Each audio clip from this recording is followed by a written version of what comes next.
À volta deste tema, à volta da rádio no combate político nos anos 60.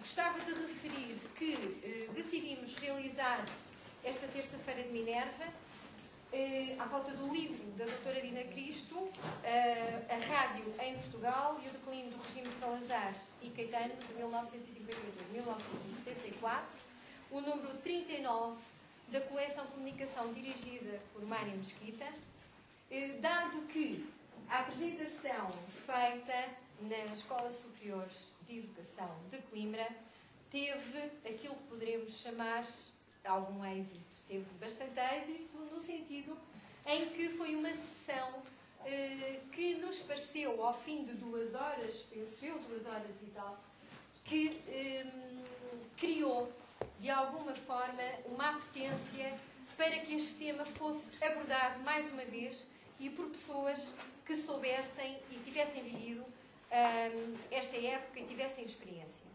Daí o nosso convite, ao convidarmos, e certamente que nos falhou alguém, e certamente que também aguardaríamos para uma outra oportunidade, se calhar, a oportunidade de contactarmos mais alguns profissionais.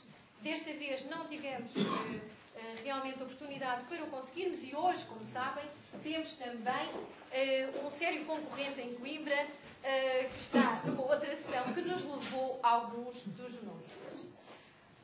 O Dr. Sansão Coelho, nosso bom amigo, dá-nos esse prazer e esse privilégio, foi convidado porque penso que é uma pessoa imprescindível nestas sessões, porque com a sua experiência e o seu saber, ele dá um cunho muito pessoal e sabe orientar, moderar e organizar todos estes debates.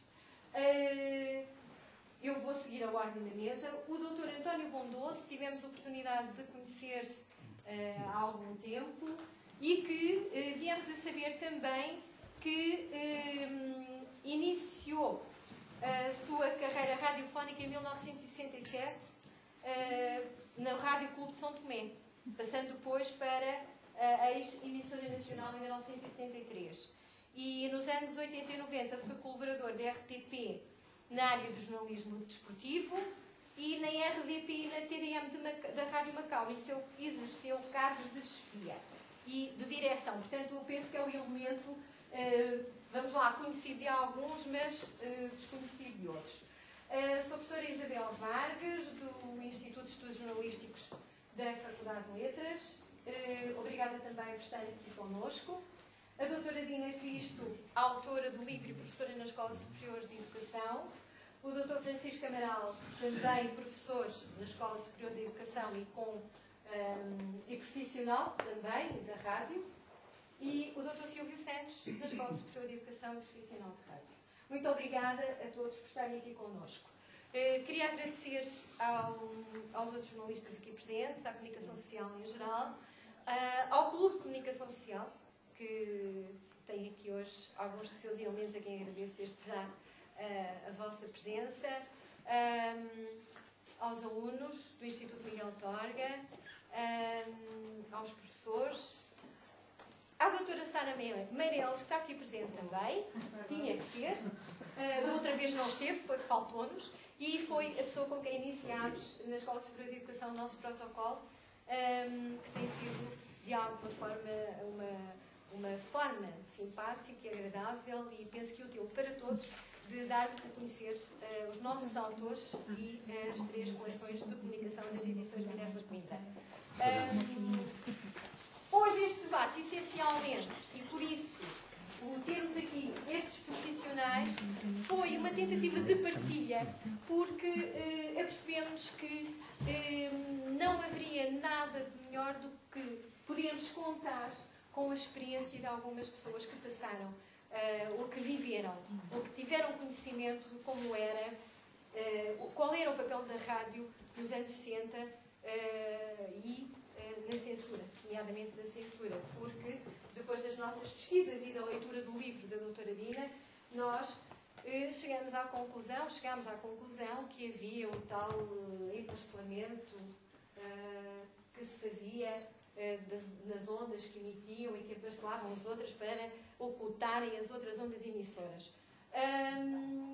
E daí alguma curiosidade sobre o assunto, e penso que todos nós podemos ficarmos mais ricos hoje aqui com o conhecimento, com o testemunho de todos vós. Portanto, será uma sessão também para todos partilharmos. Muito obrigada mais uma vez. Eu passo a palavra ao Dr. Sansão Coelho. Muito obrigado, Doutora Isabel Garcia. O papel da rádio no combate político dos anos 60 é, portanto, o tema desta sessão 2 desta terça-feira de Minerva. E eu começaria por dizer, sem que a palavra seja gratuita, procurando que a palavra seja enxuta, dizer à doutora Isabel Garcia que a senhora e o seu marido e os seus colaboradores têm desenvolvido um trabalho notável na cidade de Coimbra e no país, especialmente ao nível da publicação de trabalhos na área da comunicação social. Para além de promover também sessões congêneres que são provocatórias para esta cidade, que se assume como a cidade da cultura, a cidade do conhecimento, e muitas vezes vive na sonolência dos espaços universitários e dos espaços politécnicos e dos espaços historianos, quando estou a referir ao Instituto Superior Miguel Otávio. É bom que a cidade se compatibilize com os epítetos que recebe, e devo dizer-lhes que estou particularmente muito sensível, porque acho que se a rádio soubesse que estava assim a ser tão bem tratada como hoje, eu que lhe dava uma 5. Pelo menos nos anos 60, a rádio não julgaria ser tratada ou abordada por esta peleia que está nesta mesa. E sem prejuízo daquilo que foi dito pela doutora Isabel, permita-me, a nível um pouco pessoal, referenciar em relação a esta peleia que se apresenta na mesa. Em primeiro lugar, começando por esta ponta da mesa, o António Bondoso, que é um bom amigo, um bom companheiro das lides radiofónicas e com o qual tive a espaço de uma relação de proximidade, designadamente quando estive também aqui na área da informação em Coimbra, e o Bondoso estava na altura na RDP Norte.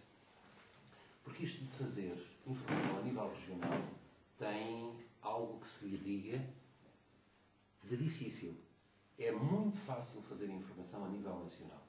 Curiosamente, avanço já com este aspecto, é extremamente difícil produzir, ter assuntos, acontecimentos que tenham marcas de noticiabilidade a nível de região ou a nível local.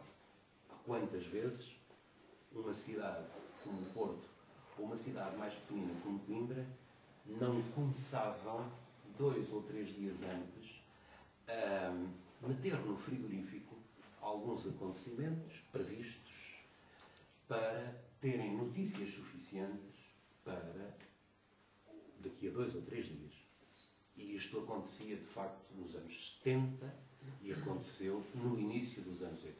Porque, também no meu entender, houve, entretanto, uma revolução positiva, tal como o 25 de Abril, que acabou com o Estado Novo.